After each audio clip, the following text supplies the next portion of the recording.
Are you a lifelong fan of General Hospital? Are you a new fan who wants to know more about the history of the show? Do you enjoy talking about the show with others? Do you find yourself yelling at the TV? Is your self-care an hour a day in Port Charles? If so, we invite you to join hosts Amanda Kimmel and Shannon Coach at the place where all the hidden conversations take place and secrets are revealed. Meet us at Pier 54, a General Hospital fan podcast. Hello. Hi. Welcome to the General Hospital recap for January 12th through 16th, 2026. We have a few Port Charles pipelines. Do you want to get started with cast news or email? Do cast news first. Okay. So first, did you know that John Lindstrom joined the cast of Beyond the Gates? I did see that. Like officially, yeah, his picture's up. Yep. On the opening credits, January 6th. But he is one of those characters that does this all the time. He's always gone for long periods of time and he comes back. So if you are newer to the show, Kevin just goes away. Right. And that's why I didn't say anything whenever I saw it, because we know that multiple actors and actresses have been on two shows at once and left for, you know, like you'd see them on Monday on our show and Tuesday on a different show. And they have, you know, Wally, he's on days. Is he on days? Wally Kurth? He's on days also, right? I don't know if he still is, but yeah, he was at one point. And so it doesn't really Tristan mean Rogers anything. Was too. Yeah, it doesn't Tristan really was on mean Young anything. and the Restless. Right. So it doesn't necessarily mean that we're not going to have Kevin anymore. I think this probably had more to do with his personal life than just like being on another show. I don't think he chose this over us. Okay, guys. No, I don't either. And like I said, this happens. Kevin leaves. Kevin comes back. We could do an entire episode about all the random times that Kevin has left. Right. He is such a good supporting character, though, because I wish that we got him more, and I feel like they could do more with him, but he leaves. Maybe he just feels like, yeah, maybe he feels like he had the really great storyline with all the Ryan stuff. I mean, he got to play two characters at once. Maybe he just wanted to back down and not be the center of attention as much. So that works. I don't know what his character is on Beyond the Gates. I don't know if it's a main character or if it's well, so I guess that's the thing, is that he finally was on opening credits. And so according to Soap Opera Digest, John Lindstrom calls General Hospital Return as Kevin a great reunion and explains his long absence. And this was in December of 2025. And it just talks about how challenging it's been, and that you know, with Laura going through all the stuff that she has. Actually, our whole article kind of just does give like a nice little jump on. Here, let's give a quick breakdown of when Kevin left. Back in 1992, he joined as Ryan Chamberlain, pediatrician by day, serial killer by night. And we did an entire series about Ryan Chamberlain, guys. Yeah. But then in 1993 is when we got Kevin. But then he was on until Ryan died in 95, quote, died.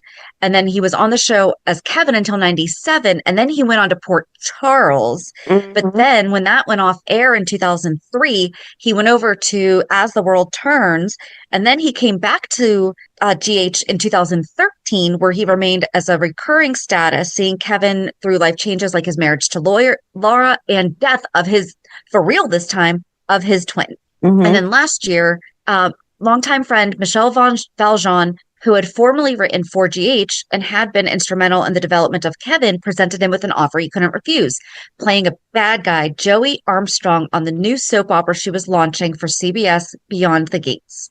And so he said that it was kind of a no-brainer, given that Kevin's storyline life was fairly light, meaning that so too was Lindstrom's work schedule. In all fairness to me, it had whittled down to about 1 or 2 shows a month.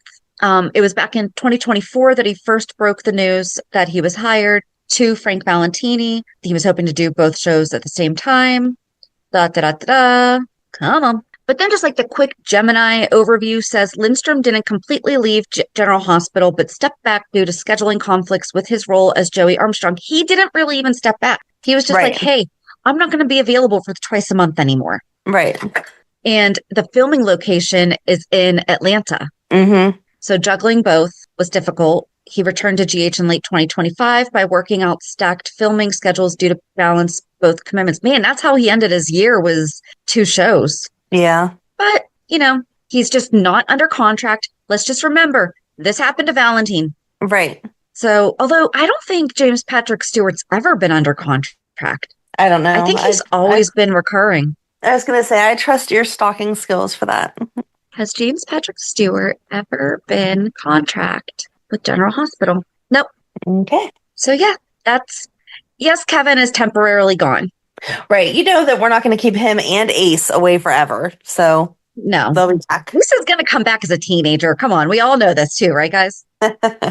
Like we know that Ace is going to come back and he's going to be, I'm assuming that they're going to be aging up Avery soon.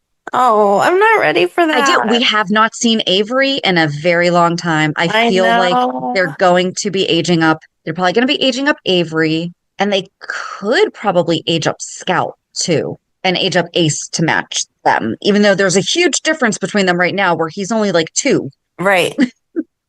So maybe they won't age him up that much. Maybe they'll just age him up enough so he'll be like Wiley's age. And like, yeah, maybe they'll age him up just so like he can match Wiley because Wiley's alone. Yeah. We'll see.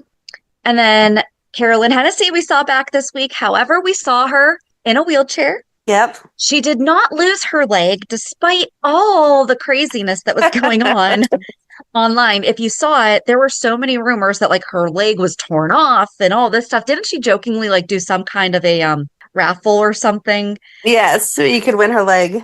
Yes. So last seen in October 2025, Hennessy was felled by a broken leg that required multiple surgeries for correction. She explained at the time on Facebook that she got tangled up with my dog, Bella Lugosi. No one's fault. He just had the zoomies, and instead of stepping on him, I decided to launch myself midair and came down wrong, to say the least. Keep in mind, guys, she does trapeze. Right. So she probably had the gut instinct on how to fall correctly. So it just says, in an interview with Soap Opera Digest, Hennessy insisted, the love from the fans truly got me through this and kept my mind right. Their support meant and means everything to me. The messages on social media regarding my leg and Diane's absence from the show, honestly, I believe sped up the healing process. Per the outlet, Hennessy's injury and the use of a wheelchair will be written into the story. Why didn't we get a good story, though? Right. So maybe next week we'll get a good story from Diane about what happened to her. Right, because they didn't really even ask her this week. It was just like, oh, hey, you're back. It felt like we were going to, though, because it felt like Alexis was starting to ask and then got interrupted by everything. So, Yep. So that's really it for cast news. Okay. Did you have anything cast related? No. Okay. And now we have an email from, thank you. Okay, I really like when you guys write in how to pronounce your names. Here's what's going to happen is I'm going to still forget, and then I'm going to second guess myself. And I know that you sent it in, and I am so sorry. I am just preemptively, and I know that sounds so rude because it sounds like I'm not making an effort to. I should just save them all in a Google Doc, really, once they actually write in how to pronounce their names, especially repeat people. I'm going to do that now. Fan name pronunciation. So thank you, Tanya, because Tanya Michaud is okay, and she wrote how to pronounce her last name. Fan name pronunciation. All right. So if you guys want to do that for like the first couple times that you write in, I will now save it. Beautiful. Why haven't I saved that for now? I don't know. Because it really is. It's these people take the time to put it in, and I just feel rude. So anyway, hey ladies, Drew Theory. Love the podcast. I'm a regular listener, and I'm currently listening to the 112th episode, and I need you to consider my theory. Oh my gosh, girl, did you listen to our fan spotlight? No, hold it. No. Sorry. We did kind of talk about this a little bit, though. Drew and Shiloh are swapped somehow. That is why Drew is magically obsessed with Willow. Wait and see. I bet money that I'm right. LOL, because he doesn't act like Drew and he definitely acts like Shiloh, and they were Navy SEALs together. What do you think? Am I completely off base? No, we have definitely talked about that. Absolutely. Yeah, we are definitely here for it. But what did I say? What did I say in our fan spotlight with Sam? Oh, no. That is when, no. It was when, because that's what I was referencing is, wouldn't it be something if it is Shiloh because Drew is living in Shiloh's house in the Dawn of Day house? Is that last week's recap? I don't know. I know we've said it at some point in time just because how weird it would be. It was very, very recently. It might have been during. So either way, that's what I was referencing when I said, wouldn't it be great if it was Shiloh? Yeah. It was Shiloh is Drew. Be Shiloh. But no, totally not off base. And I had a roommate from your town when I went to school in Salem. So where she gave me her, well, I'm going to take out your state because you gave me your full name. I'm not going to say the state, but if anyone feels like being a creeper, they can just look that part up too. So I'm going to take out the state, but I know where you live. That doesn't sound scary at all. Listen, if she has been a fan of the show, she knows that I know the area. Yes. In general. So, Anyway, I'm tired. So, that was it. So, on this week's 411, we haven't done it yet, but tomorrow we are going to be interviewing Rena Sofer. I'm so excited. I'm going to lose my mind. I was trying to explain it to my kids, and I was like, no, guys, this is like, she is one of the actresses. That's why I started watching the show. Yeah. You know, we met her back in October. We've been kind of just, the holidays. Right. And we were finally able to connect. So we have no idea what we're talking about yet because it's not happening until tomorrow. I'm so excited. But it'll be good. So we will go to Hulu headlines. On Monday, Alexis is floored. Martin relays news to Drew. Molly confides in Christina. Michael and Jacinda grow closer. Nina is frustrated. On Tuesday, Valentin takes a risk. Britt is threatened. Ava has a shocking encounter. Drew makes a promise, and Carly is alarmed. On Wednesday, Elizabeth and Jason compare notes.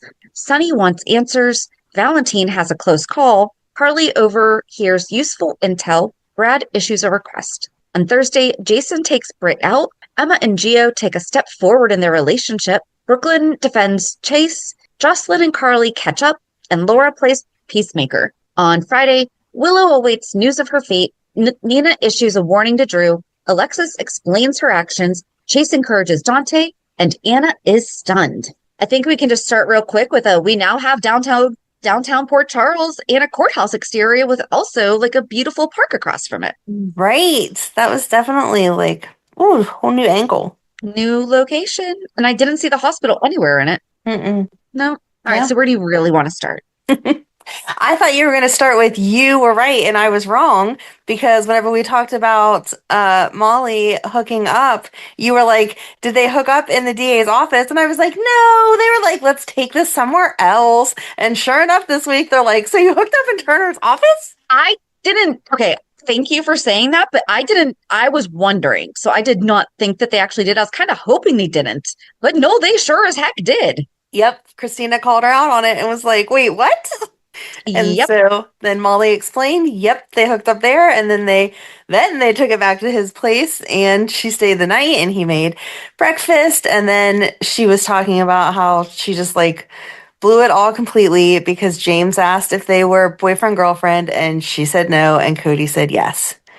Yeah. But then she rushed over and apologized and was like, I really just like kind of want to be your girlfriend and all this stuff. And it was sweet. And he's like, no take backs. He's like, you already said you want to be my girlfriend. I was like, aw. They're very cute together. I do like how they're remembering that every time that they've showed Cody talking about his past, like he didn't have connections like this. And that Molly dated TJ from the time she was like 9 until she became partners with him. So she doesn't have those experiences. Right. Other than Brando, who was a one-night stand and a very kind one at that. Right. Like that was a very unique situation, I guess. Yeah. So yeah, that was instantly, as soon as she said that, I was like, oh man, Shannon read that right. I was reading the room differently that day. Yeah, no, I guess I was asking, so I was like kind of right, but yeah. But the way that they were talking, that's actually kind of how I confirmed with JD that I was his girlfriend. We were out and I said something about him being my boyfriend. I looked at him, I was like, you're my boyfriend, right? He's like, well, yeah. I was like, okay. And then just went back to talking. What would you have said if it had been like, no? I really don't know. I really don't. I'm assuming it was still pretty early in your relationship because I feel like if it would have been too much into it, he would have just messed with you and been like, no, what are you talking about? I don't even like you. Oh, no. So our third or fourth date was at a Pirates game. And on the way down, he was singing. Okay, fun fact about my husband. He knows every single word to Vogue. So we're stuck in traffic, going to a Pirates game, and Vogue is on. And he's just like jamming and he knows every single word. And I'm like, seriously? Like, my favorite boyfriend from high school was gay, has since come out. It had not come out when we were boyfriend and girlfriend in ninth grade. I mean, Understandable. and so I'm like, seriously, I'm like, this guy's gonna be gay too. And I mean that in a way that like I'm fine with, like, I'm not saying Right. that in a like there's anything wrong with that. But I really liked him. So I did not want that to be the case. And I just straight up asked him. But this was before I asked him if he was my boyfriend too. And you know me, like that's not really something that I would feel comfortable just saying, but I was just like, nope, I'm getting this one out of the way. Right. That is important when you're dating someone to know. Yeah. We had met online, so it's not like I really knew him beforehand. So, we laugh about it, go to the pirate game, and then you know how you used to be able to text like messages around and it would be like on the little like the LED strip thingies Yes. like around the center. Somebody, it was not me, said, "I love you, JD." And he must have clocked it at the same time that I did because I looked at him and I went, that is not me. That is not how I'm going to announce that I love you. Period. No. Especially not after 3 dates. And not after asking if you were gay in the car. So Right. just because you know the words to Vogue. But yeah, Cody and Molly, it reminded me so much of that. And we'll be married for 15 years this May. So it's kind of worked out. But yeah, they are so super cute. And he gives her a lot of grace but I think that he also knows what it's like to be completely misunderstood. Right. No, they're very, very cute. So we see she left to go see Cody, and Christina was going to leave. And then that's whenever in walked Michael and Jacinda. And she was like, hey, by the way, your money is at Michael's house. I did not take it. And they sit down and have a drink and just go over everything. And, before that, we saw her with the three of them just hanging out at the Port Charles Grill. They were at Port Charles Grill, right? Yeah. Yeah. Yep. I like that they're being friendly. Like we're showing them not just at a birthday party or tied up in something like work related, that they can just hang out, Mhm. have a glass of wine, have good conversation. And they were talking about Wiley and his video games and how he had told Jacinda that whenever she had time, he was going to beat her at the game. And that was so cute. Yeah, she apparently knows all about it because I guess he used a phrase and Michael was like, "What are you talking about?" And Jacinda translated for him because Yes. it was something about the sticks, like she's good on the sticks or something like that. So, I mean, do the kids even call we when I hear that phrase, I'm thinking joysticks. So, like, I'm thinking Atari. I think it Do is they? still called. I think the like because this is how educated I am. The like wobbly part that you would move around. I think that's still called a joystick, like on the controller. Okay, but see, that's the thing. I feel like they're called controllers. They're game controllers now. Yeah, they're controllers, but I think that part is still, yeah, Is it kind of like how the floppy disk is still being used as the save icon, but like so many people don't know what it is? right, Or right, when anyone says rewind and you're not really rewinding something, you're backing up. yes. Okay. So we'll liken it to that. But yeah, I guess she's gonna play a little video game with Wiley. And then when she said she kind of like insinuated she was gonna take it easy on him, and Michael was like, "Oh no, you cannot, because he will be able to tell." And she's like, "Fine, I'm going to slaughter your son." He's like, "Thank you." Yes, perfect. That was cute. It was very cute. And the reason that Jacinda and Michael left the Quartermaines was because Michael didn't want to be part of happy hour with Tracy and everyone. Okay, so on the fan spotlight last week, like I shared that Tracy is probably my favorite female right now. Like, this is why, because she really is trying so hard to keep the things that we love about the Quartermaines. Like, Edward had drinking hours, and Ned was like, I can't have our alcohol. And Tracy's like, I already got something for you. And then Olivia, why was she wondering if Ned was angry? Well, Ned was mad at first because he couldn't have a drink. It was Tracy who decided he couldn't have Yes, yes, the yes. alcohol. And he Thank you. was like, what's the point of living if I can't have a drink now and then? And Olivia got offended by that and was like, excuse me, He's the like, point of living is to spend time with your wife and kids. yeah, like the point of living is living Right. here for us, with us. Exactly. And then they were talking about Tracy getting the injunction on Drew to be able to get her belongings. And Olivia was kind of like, can't we just let it go? Like, who cares? It's just old crap. And Tracy flipped out and was like, no, it is not just old stuff. It is very important stuff. It's not just like candles or whatever. These are heirlooms. And Stuff that came was, over on the Mayflower. yes. And then Ned Ned said that they can't just let it go. They have to make sure they get everything back. And he got real upset by it. And then everyone was like, what aren't you telling us about Drew? Because you're way too angry all of a sudden. And that was whenever he let it slip that, yeah, Drew just left him there on the floor when he was having a heart attack and walked away. Well, I don't think he remembered until that moment that Drew had been there. I feel like he didn't say anything just because he didn't want to rock the boat. Because I didn't remember and I didn't clock when Drew referenced Edward faking a heart attack Yeah, while Ned was having one. I don't right. remember him saying that. Yeah, so I do think that Drew thought that Ned was faking, and that's why he walked away. I don't know that he would be that heartless, but I think that Ned remembered it. He just hadn't said anything because he didn't want to make everyone all angry about it. And so then Martin served the papers on Drew, and then Drew went over to the Quartermaines. Why? I don't know why. Like, if you served me with papers for something, I wouldn't show up at your house and start yelling at you about it. Because he's Drew and he thinks he can. And so Yuri was like, no, you're not coming in here. I'm going to throw you out. Took his cane. That was great. I love Yuri. Um, Yes. and then that was whenever Tracy put it all together that it was Martin that had overheard and had gone to the courts to say that she had lied about seeing Michael at on Drew's street. And then Olivia just like lost it and came down with the shotgun and was like, get out. I'm done. I'm going to shoot you. I love her so much. She's standing up for her man. And he's like, Drew says to her, you wouldn't shoot me in front of a cop. And Chase just goes, I'm suspended and you're trespassing. Right. And so she asked him if he wants someone who to finish the job that was started a few months ago. And when Drew finally took oh crap, she's going to do this and left, Tracy asked if it was the holiday from Edward's case. Olivia said, yes, good eye. And Tracy said, it is hers. Yes. I liked it. I did too. I like how the family's coming together. Yeah.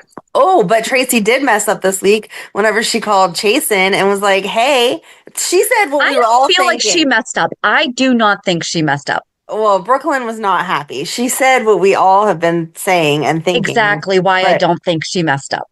But Brooklyn was not happy because she asked Chase if Chase was cheating on Brooklyn, and he was like, what are you talking about? And she said, yeah, you're overly invested in Willow. What the heck's going on?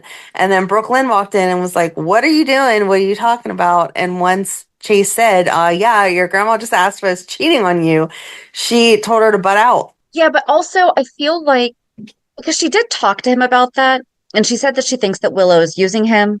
But I also think that she told Tracy to butt out because I don't think Brooklyn's 100% certain that he wasn't either.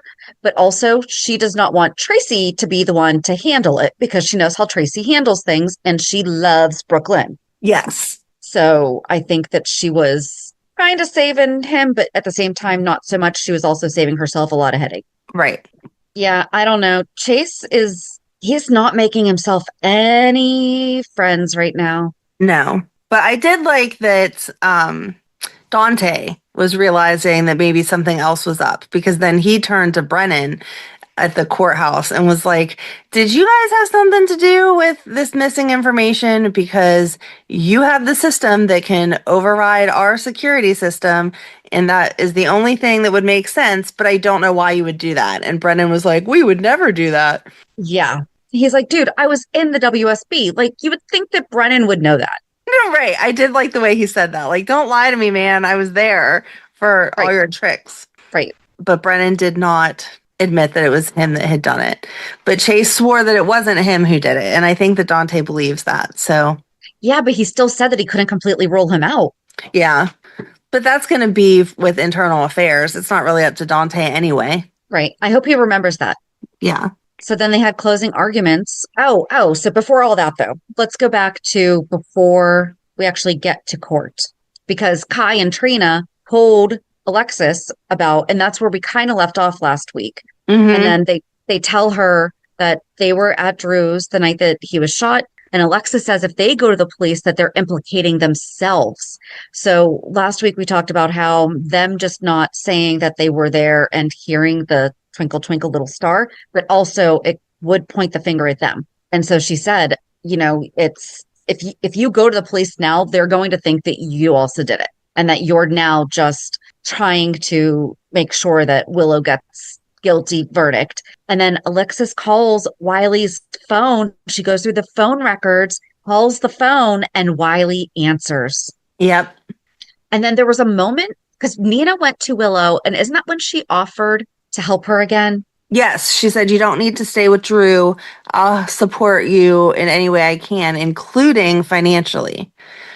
And I thought for sure that Nina knew. And then I forget what it was that she said next. I went, nope, never mind. Yeah, I thought the same thing because she said whenever Drew left, that was whenever Drew and Martin left, she was like, oh, I'm so glad to see him go. And then she was like, I'm sorry, Willow. I know I'm not supposed to talk about your husband like that. And Willow was like, oh, no, I'm glad to see him go too. And I thought, oh, okay, either is Willow going to confess to Nina now or does Nina already know? But then they kept talking and Nina made another one of those comments like, my daughter would never. And I was like, oh, okay, maybe she does. She just doesn't know. But so I felt bad for Alexis knowing, but I also feel like she gave them crappy advice. Diane comes up with a defense in 2 seconds for Sonny and Jason. She really couldn't have come up with something to help Trina and Kai so that they could go. And by just being quiet, no matter what, Willow can't be tried again. You can't do double jeopardy. So all you're doing is ensuring that Willow never gets tried for her crime. Because Alexis tells Diane that Willow did shoot Drew, and Diane says that she snapped. And that's the thing is that she didn't. This was not a snap, which I know we're really bummed about that. But then she positions it as you've already lost your license once. Whose career or future is more important, your career or Scout? Right. And so she made the decision for Scout, even though so that's the thing is if they know that their client's guilty, do they still have to try to, because she said something about she couldn't recuse herself, right? She couldn't recuse herself because it was too late. It would be found as a mistrial and that would make everyone angry. If a defense attorney knows their client is guilty, they must still provide a vigorous defense. Mm-hmm. Oh, I could not be a defense attorney. Give me a prosecutor all day. Right. Oh, I would be such a good prosecutor. But yeah, that's what she was saying was if she recused herself, then it would be like a mistrial and they'd have to go through all that stuff again. And Drew would be angry and she wasn't even sure like what the judge would say exactly at that point. But she also couldn't change her defense because Willow is entitled to a proper defense. Right. But I think that Kai and Trina could have gone to Turner and been like, hey, listen, this is what happened. I mean, they're young. Neither one of them have a criminal record. I find it very hard to believe that anyone would think that they shot him and just left him there or that they were trying to be malicious and not saying anything. They honestly didn't think they knew anything. Except for it would come out that Drew was blackmailing Portia. Right.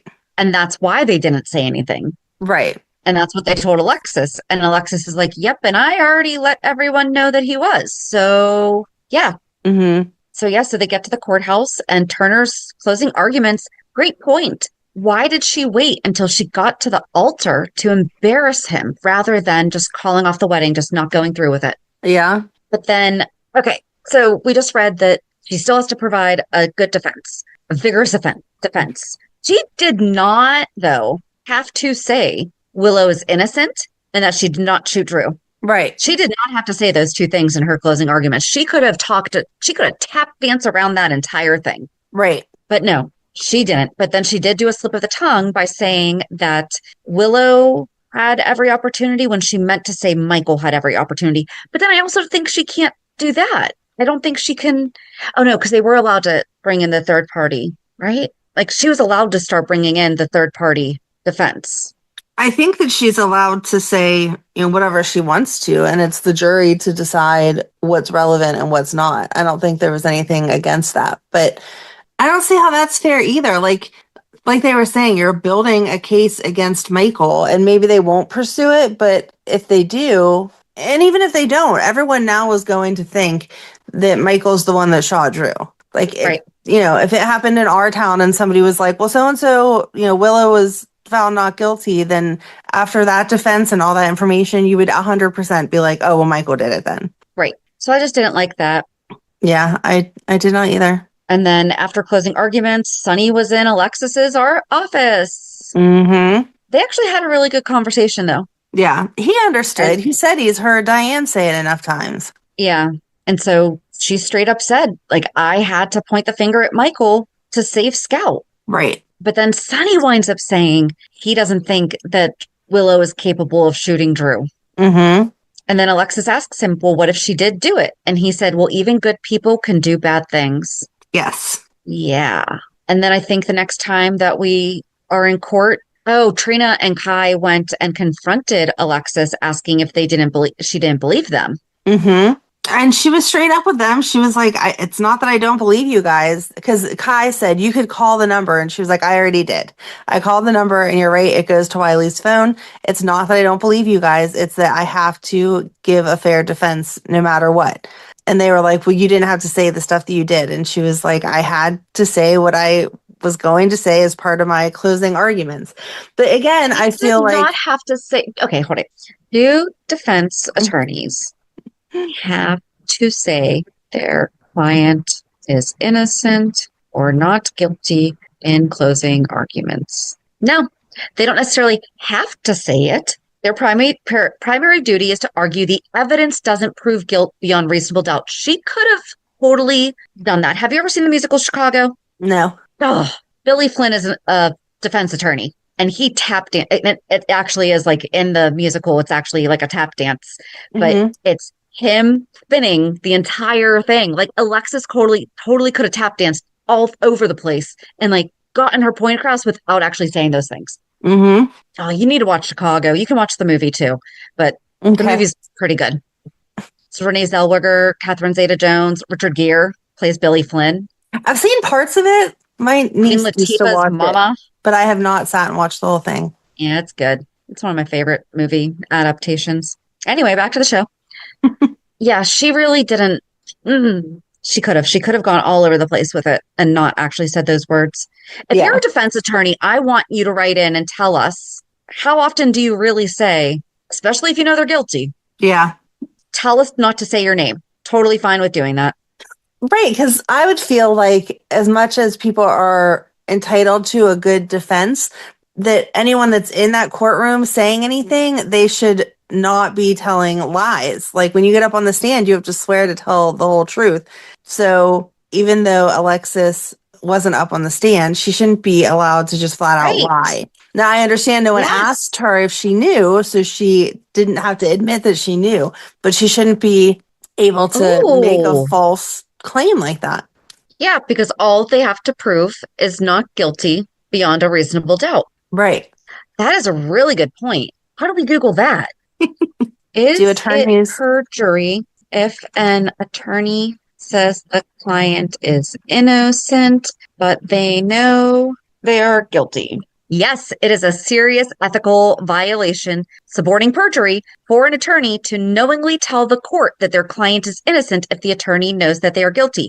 Lawyers can't lie or present false evidence, but they must still zealously defend, often by focusing on challenging the prosecution's case or arguing legal defense, not outright falsehoods. If a client plans to lie on the stands, the lawyer must take remedial measures, which can include trying to withdraw from the case or refusing to offer the false testimony. So, all right.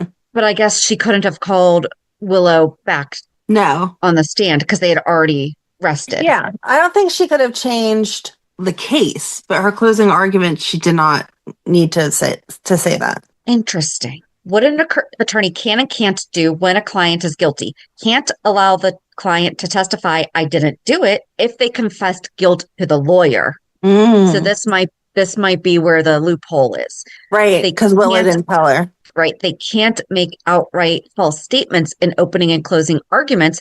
For example, my client wasn't there. See, that's They can argue the client's actions don't meet the legal definition of the crime, example, self-defense. They can challenge the prosecution's evidence, cross-examine witnesses, and highlight inconsistencies, and they can negotiate plea bargains or focus on procedural defenses. Okay. So I feel like this might be the sticky part is Willow did not tell her she was guilty. Right. Even though Alexis found out that she was. That makes sense, I guess. I mean, I'm not surprised that she has a loophole. Yep. But then even after everyone rested, Dante didn't look convinced that it was Willow. And he actually kind of looked uneasy when Alexis was mentioning Michael. Yeah. I think that's why he's... Dante, yeah. Sorry, I think that's why he's looking at all of the evidence all over again, is because he is wondering if he blurred the lines with the Claudia Zacchara case, but at the same time, he doesn't want to just assume that Michael's not guilty if Michael is this time. But that's the thing. He didn't blur the lines with the Claudia Zacchara case. His underage, but tried as an adult brother. Was he underage? We talked about this before. I wasn't watching then. Was he actually underage and tried as an adult? Yeah. He knew that he did it, and it wasn't self-defense. He just assumed that would mean he would get a lesser sentence, and it was not. Right. But so he and Chase talked, and Chase insists that he did not cross any lines and would never destroy evidence. And I don't think Dante is fully convinced. No, I think he'll need to look through the rest of the case and then hopefully start believing it, because that would be hard. I mean, that's what we've been saying all these weeks, is that Chase is just so dedicated to Willow. I would think that he was capable of that. Well, and he even went up to Alexis and thanked her for defending Willow, for knowing how she could never have done anything like that, and a whole bunch of crazy talk. I know. I kept wondering if Alexis was going to end up caving and say something, even though she shouldn't, because she doesn't want to lose her license again. But every time that someone said, oh, because Willow couldn't be guilty, she made this face it almost pained her. Yeah. Oh, and Drew saw Kai go up to Michael. That's not going to be good for Kai, because he wanted to apologize. He said, just because Drew's always been good to me, but just because he is saying those things doesn't mean that you deserve that. And it doesn't mean that it's true. And I just want to tell you that, I'm not believing what he's saying. And I doubt anyone else is either. Yep. And I think that's all that happened before we finally got the phone call. Oh, no. Michael and Willow go and have coffee and talk about the kids, and he talks about how there are programs for incarcerated mothers to see their children, and he promises that she will be able to see the kids. And I'm sitting there going, did I miss something? Did I miss where, first of all, she's out right now but was found guilty? Right. But so she asks him, are you really only going to let me see the kids if I go to prison? And he was basically like, yeah, because of Drew. Yep.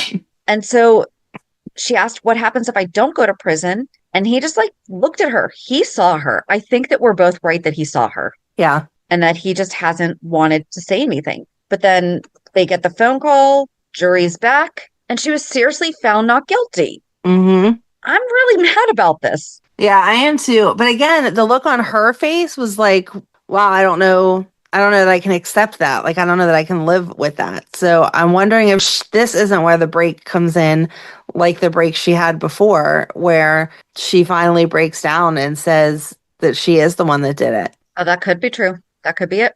Yeah, so that's it. It was also the ending of Friday. So I thought they weren't even tomorrow or next week, not tomorrow. I thought they weren't even going to give it to us. I thought they were going to close on, and the verdict is we find Willow, and then it was just going to stop. Yep. So I'm shocked that we even know that it was a not guilty. That's true. That's actually a good point. What if it's something crazy, like she didn't finish her sentence and it's not guilty by reason of insanity or something like that, and they add to it? Wouldn't she have had to have been claiming insanity? I don't know. I think they can just say Google is going to love us today. Sorry, guys. I think they should be able to say Willow is just insane, but... Well, no, because you have to have a doctor's verification of that.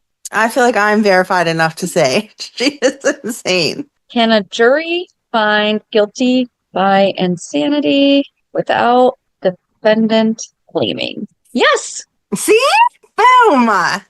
In some jurisdictions, a jury can find the defendant guilty but mentally ill. But I don't feel like she presented anything close to being mentally ill. Probably not, but it would just be a really fun twist. It would be. What if someone is found not guilty, but it's discovered a juror was paid off?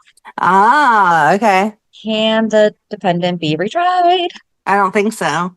Is it no? No, because that still falls under that's not Double. right. Yep. Oh, that is so not right. I was hoping that that would be one of the loopholes because if they were bribed, then they weren't really. Oh, I know this. I know this because that's what happened in Karen Reed. I mean, I feel like if I was pretty certain that you had to know it because you know even more murder stuff than I do. Because there were 3 charges, and after the first one, it was just a mess. So basically, the judge did not read the results of the last 2, and she was found not guilty. The only one that they were hung on was driving under the influence, but she was actually found not guilty and voted not guilty for the murder, for manslaughter. But that's what she was retried on. The whole thing is so corrupt. And I have not watched the Lifetime movie. I'm not going to. I've heard really bad things about it. So other than the fact that they really accurately, poorly cast the people who thought that they were going to have people like Sandra Bullock playing them. Yeah. And they do not look like Sandra Bullock. So they have heightened levels of self-worth there. I'm surprised no one's written into me about Karen Reed. I mention it quite often. Anyway, all right, what's next? Now that we're done with that. We had the weird Lulu Nathan vibe again this week. Lulu had to take James to the hospital because they were ice skating and he skated faster than he was supposed to and hurt his head. So she took him to the hospital. First of all, she was like, I need to call your dad. I was waiting for her to say Spinelli. Like, right? Where was Spinelli for any of that? Like, do we have the legal papers that show? We just accept Nathan's his dad, even though he's been gone for all these years. Like, I feel like there should be more to that. Yeah, why hasn't there had to be? Especially where he was dead before James was born. Right. Okay, because we talked about why was it that Jason had to go to court and prove his undead and all that stuff, and why haven't Britt and Nathan? And I said that was because like he was trying to get his Quartermaine shares back and everything. But yeah, you would think that there would definitely have to be something in family court of, oh, by the way, I have a right to this child who has no idea who I am. Right. And not that I want to see James struggling, but he's just like, this is my dad now. He's got the Trina, she's right. Trina's talking to James and is like, listen, it's not that big of a deal. You just get a new dad one day and we forget about the other one. Right? Like the one who raised you, we forget about. It's crazy. And the good dad at that too. The good dad who raised you. We just forget about him. Right. So it was insane to me that we never heard anything from Spinelli. He didn't even show up. It wasn't like, oh, I had to drop off Georgie and Bailey Lou at the house, and then I was coming to the hospital, so Lulu just brought him or whatever. Nope. Right. Just Lulu's left there by herself, and then his dad shows up, and she's like, I'm so sorry. And I understand feeling guilt. I would obviously feel guilt if I had someone else's child out and they got hurt or whatever. But we also know things happen. It was an honest mistake. James was the one that didn't listen. Okay. That's the thing, though, is that, and please don't judge me too harshly on this, but like if I took Madeline ice skating and she fell and hit her head, right? Of course, I would be so apologetic, but I would definitely not be thinking you were going to be mad at me. Right. Because of it. And she was acting like Nathan was going to bite her head off. Right. And then he walked back into the exam room after they said parent or guardian. And he looked up and was like, are you coming? Right. And she like lit up and then walked back in there. And then she found lollipops for them to have. She stole candy from babies. No. Those are not for you, Lulu. How about we don't go through the doctor drawers? Because now you just ruined the whole sanitary thing, too. I agree. I'm sorry. But she did. She found some lollipops for them while they waited for James to come back from having his x-rays or whatever. Now James doesn't get a lollipop. That'd be great if James came into the room and was like, can I have a lollipop? And then the doctor goes over and is like, nope, those were the last 2, dude. You're so mean. Why don't we not just go into a doctor's drawer Why don't we just wait and replay this scene on his birthday so he doesn't get one? Exactly. Exactly. Maybe because Oh Nathan's my here, God. James will finally get a birthday. That's exactly what I was just going to say. If this is the first year that we actually have a James birthday, I am going to go nuts. Like, give me a break. They were just holding out till his dad could come home before he got a birthday party. So yeah, didn't like the goo goo eyes there again.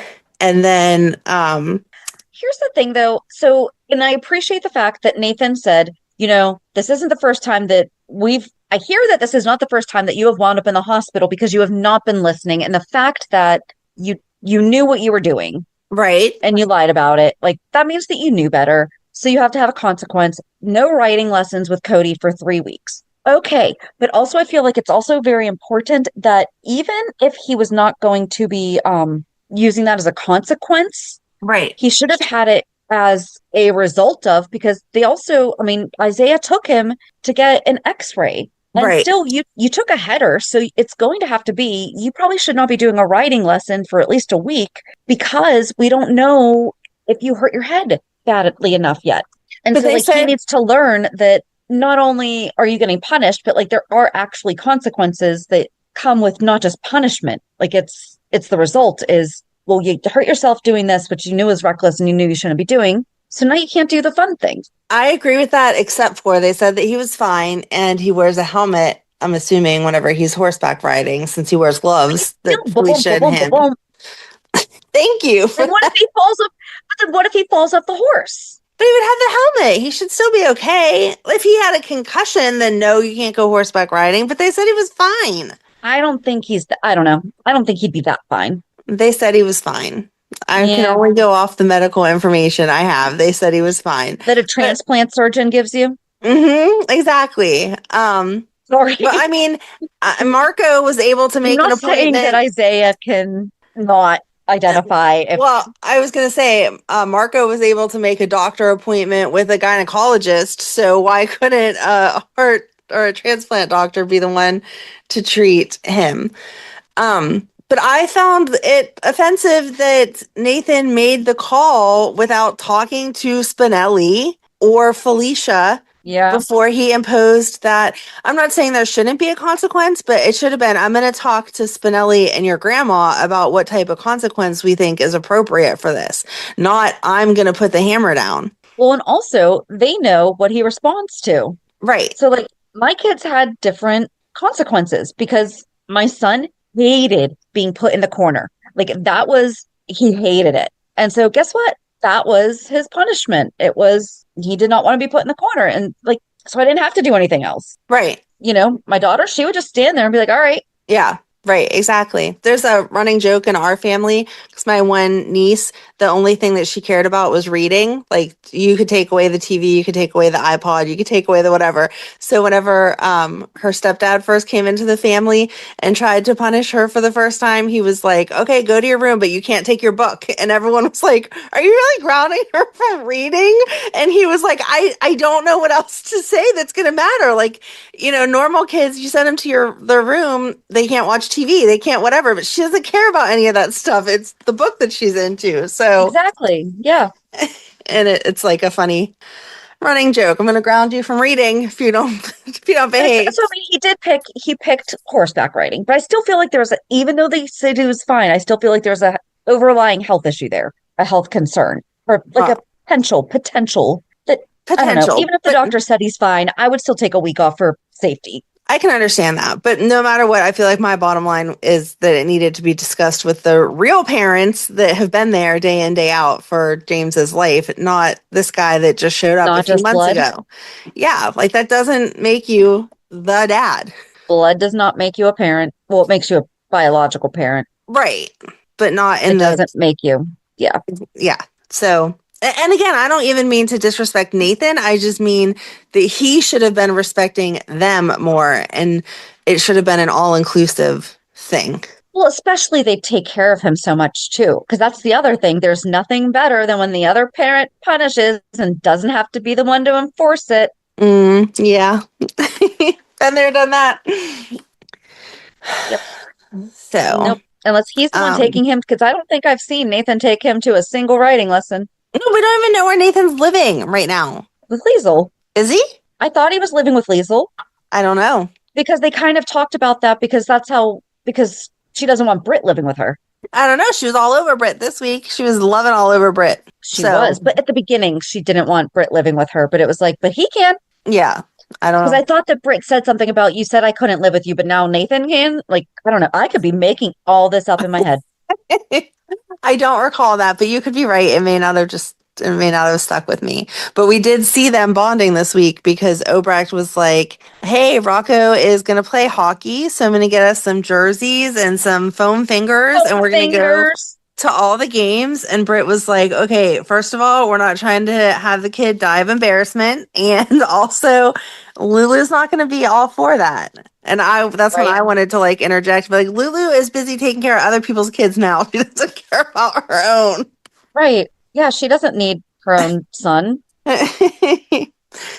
Oh, man. But then Britt talked about how, Lisa was talking about regret for the fact that she put Faison above her kids all the time.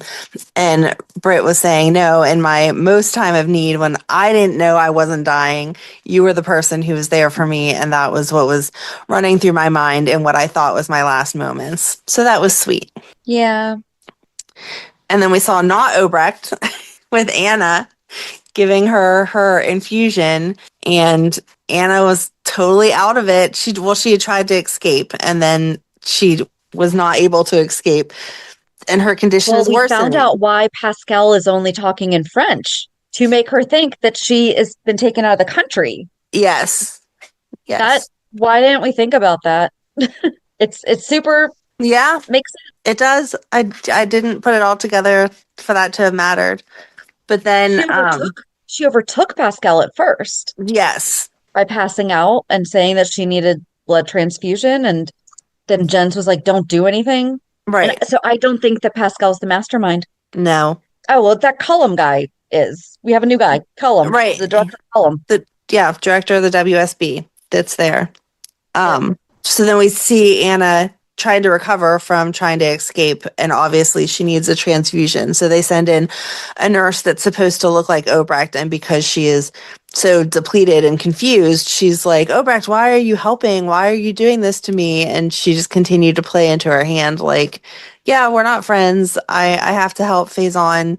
He's in charge. And he said that she's like, I don't know who you are. And she said, yes, you do, Scarecrow. Oh, okay. And then that's when it clicked with Anna that she thinks that was so in Batman, Scarecrow makes people kind of like hallucinate. Huh? We are full of random facts today. Well, because he has people like hallucinate and see things that aren't there. So I'm like, okay, that was Anna's nickname from Liesel, but I also thought, how interesting is it that she actually did call her Scarecrow, and Anna's hallucinating that she's seeing Obrecht. So I'm like, oh, so did they also use some kind of like a hallucinogen to have her think that she was seeing Liesel? Because the lady said that she was talking like Liesel, but she would have also had to have been, I mean, she didn't had to have, but I just thought I went for the Batman Anna crossover.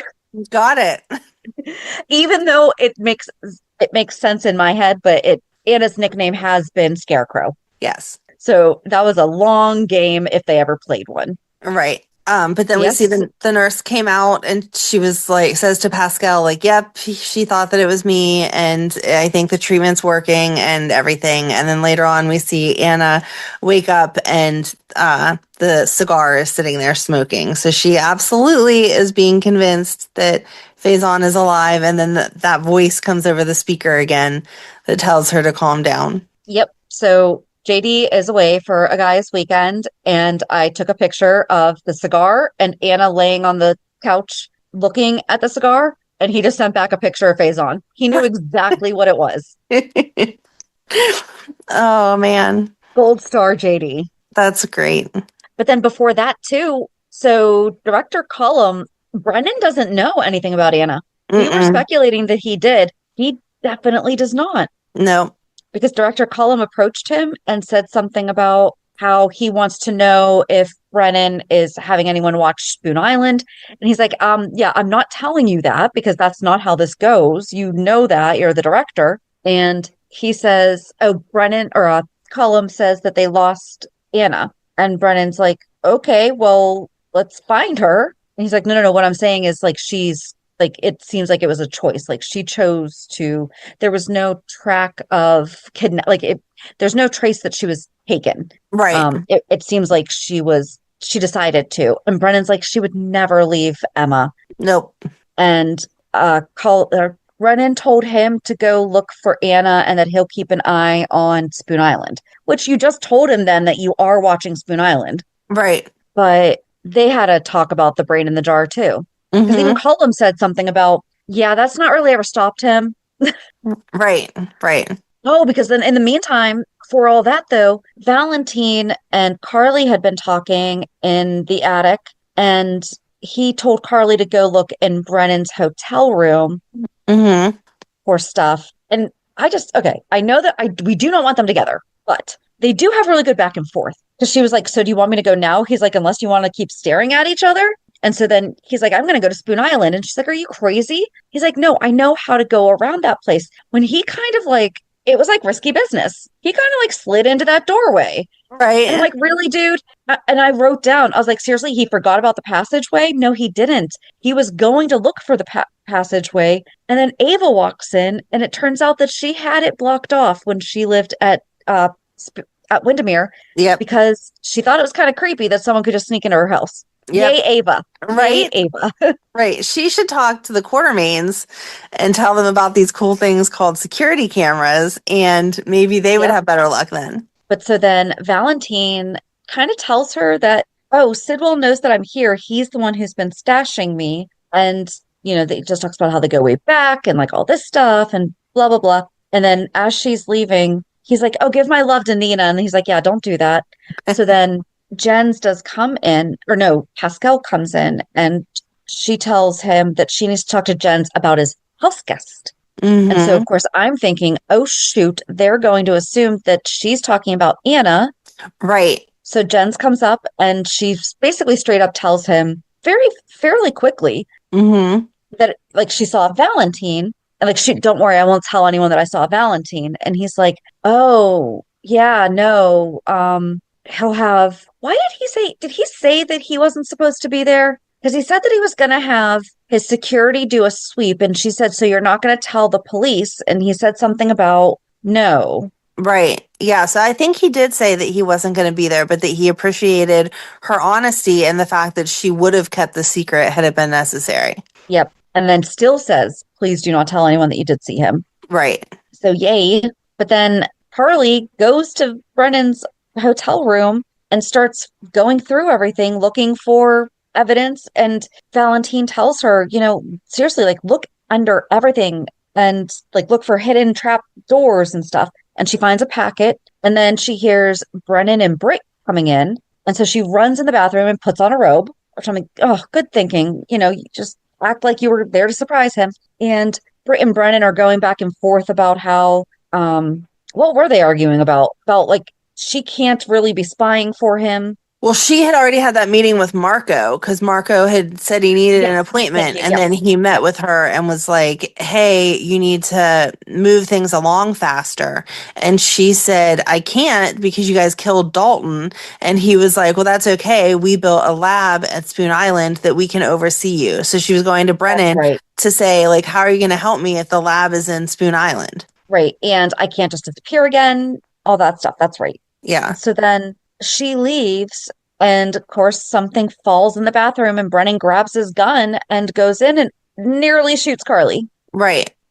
I felt like Carly was super smart because she wanted to listen to what was being said, but I wouldn't have been that smart. I would have turned on the water to make it seem like I didn't even realize that you guys were here so that he would know that I was there and not come in trying to shoot me. But they also would have heard it. They would have heard the water. So they would have stopped talking when they realized that they weren't alone. Well, I feel like either way, you wouldn't have heard it with the water running. So it would have stopped the conversation. Right. Yeah.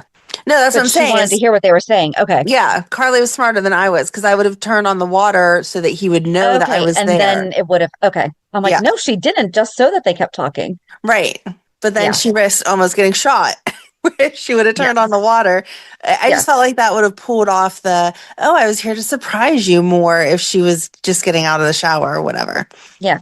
Well, I mean, she also could have just put the like a shower cap on or something because she has a beautiful blowout. So I mean, she Yeah. just, our hair doesn't have to be wet coming out of the shower. I did forget to mention the reason why Ava went to Spoon Island was to see Jen's, and they were discussing an artist, Patrice Restrepo, an up-and-coming artist from Colombia. And so I looked, and there is a Beatrice Restrepo, but she's a dancer. But then there's also a Beatrice Gonzalez from Colombia, who's a painter, sculptor, critic, curator, and art historian. However, she was 93 because she passed away on January 9th, 2026. Oh. Which means that if this is who they were referencing, this was filmed before she died. Right. So, I mean, at 93, I don't know, you can start a new career at 93. I don't care. But saying that she's a new up and coming artist, I'm not sure if this is well, even her Wikipedia is saying that she started like in 1965 and stuff. But I think that's still, if that is who they were referencing, when I pulled that up, I was like, oh my gosh, she literally just died last week. Yeah, that's crazy. Yep. Where to go? Well, you just want to keep going with Britt? Yeah, so then Britt was at the hospital and Jason shows up and is like, hey, did you want to go out? And she's like, on like a date? And he's like, yeah. And she's like, I'm not sure what my schedule looks like. And she tries to play it all cool and stuff. And then they decide that they will go out on an actual date. And they end up, because there's only one place in the whole town to go, they end up at the axe throwing place that Carly and Joss are there having a girls' night. And Carly freaks out. And I felt like Jason was just being nice by even listening to her, because he was like, listen, I hate Brennan and you're still dating him. So I get to date Britt even though you don't like her. And that's just how it is. And then Right. Britt said to Joss, you need to get your mom under control. She's annoying me. And Joss was like, I can't do anything. That's my mom. And she's just talking. And she was like, well, I mean, I could tell her that you're a WSB agent. So you should probably get your mom to be quiet. And so then they ended up like swapping tables, and her and Joss were off to the side having more girl talk. And then Carly's like questioning Joss on how she knows the stuff that she knows, because Joss keeps saying, well, like, that's a spy thing and that's a spy thing. And Carly's like, how do you know all this? And she blames it on Vaughn and was like, yeah, he told me stuff I didn't realize was so secretive or whatever. Yeah. But I didn't. Well, he said, no, I wrote this down. She said he didn't lie. It was the truth that was not his to share anymore. There you go. Which I feel like there is a fine line when it comes to stuff like that. Like, you can't use that as an out for everything. No. But in his job, Right. he's an agent. It's like a police officer. They can't tell us, like, you were married to one. Mhm. There were probably certain things he could not tell you. Yep. And he wasn't necessarily lying. It was just he could not share the truth with you. Right. I did like, though, how Carly was at least kind of saying, like, listen, Britt was getting better, but now she's going back to old Britt. So that's my concern. Mm-hmm. I mean, I didn't like it, but right. I did like it was a valid point. But yeah. I wasn't really impressed with their date, though. Like, Britt just seemed. He lost on purpose. Yeah, but she was so, like, giddy. I don't know. I just didn't. No, I wasn't there for it. Oh, I thought it was so cute that he lost on purpose, and then he picked up the axe and he like got bullseye. Yeah, no. Come on, that was an 80s rom-com. I'm sorry. No. I just nope. And I also didn't understand the whole Emma and Gio thing. Like, he shows up to deliver food and she's in a bikini and he's like, what are you doing? It's freezing outside. And she's like, yeah, the heat is stuck at 80 some. And so I'm too hot. I'm sorry. If my heat was stuck, I would not put on my bathing suit. I would open a window. I would put on some shorts. I think it would have made way more sense if she would have been trying to like recreate a beach scene. Like, we had so much fun this summer. I'm trying to recreate this. And turned the heat up and then it got stuck and then been like, oh crap. Now we need to call somebody to figure this out. Like, I'm going to be in big trouble for having it be so hot in the apartment, even though she's living there by herself right now. Something like that. Not I don't know. It just seemed weird to me. All of a sudden, she didn't turn it up that high. Just all of a Like she sudden, it was wasn't in stuck. little shorts and a tank top with her hair pulled up. Right. Like that's what we would be. I would maybe not have the window open just because of how cold it is outside. And if she's up on a floor, like higher up, like that's bitter, bitter Yeah, cold. You're gonna get sick. And she's raised by doctors. I'm pretty sure she probably knows that one. probably. But yeah, like I would have definitely been shorts, tank top, hair in a messy bun on top, Right. having an ice pack on my neck or something. Right. And I'm fine with them having their first time together because I think that they are young but responsible adults that have been doing this back and forth for a while and everything. They truly care about each other and all that stuff. But I also felt like that was unrealistic because I'm sorry, but my first time with somebody in an 87-degree apartment, no. Mm-mm. Like, no. No. I would be way too self-conscious and like, ew, this is sticky and gross. We're not doing this right now. And then they talk the next morning about how Anna's been gone, about how Emma's basically like she's started off keeping everything the way that it was, but now she's started to kind of, she's living there. She can't just leave everything the way that Anna left it, which brought me to thinking, now Anna's responsible, so she probably has everything on auto pay. Right. How did people that were kidnapped before auto pay their bills and not like lose their apartments and have their utilities shut off? I don't know. Right? Because Emma doesn't have money. So you know that she's not paying those bills. She's probably buying herself food and stuff, but Right. she's actually, how is she eating? I don't know how you do it, but Because there has to be a way to do auto pay. There was just an article. This is like the weirdest thing that I happened to see, and now I'm not going to be able to find it. I know to show to you, but there was a apartment building that was being destroyed. Not like around here; it was in a different country. It was being destroyed, and so they were like going through it before they did their final whatever. And there was a dead body found like sitting in their armchair with the electricity still on and everything like still how it was whenever they died like years ago because they had everything on auto pay. Like years and years and years ago. Like I think before auto pay. So there okay, must be a way to do okay. it. I'm going to find the article and I'll send it to you because I'm not crazy. But so there must have been a way to do it. But I'm sure Anna does have everything on auto pay. Maybe she gave Emma a credit card for emergency use and Emma's using that to buy groceries. Okay. Okay. Or she did have a summer job if she's just feeding herself. It's only been what, like 6 weeks or so Anna's been gone? No, remember since Halloween. Oh, yeah, okay. You're right. It has been a while. Okay. Yeah. Yeah, I don't know. What else?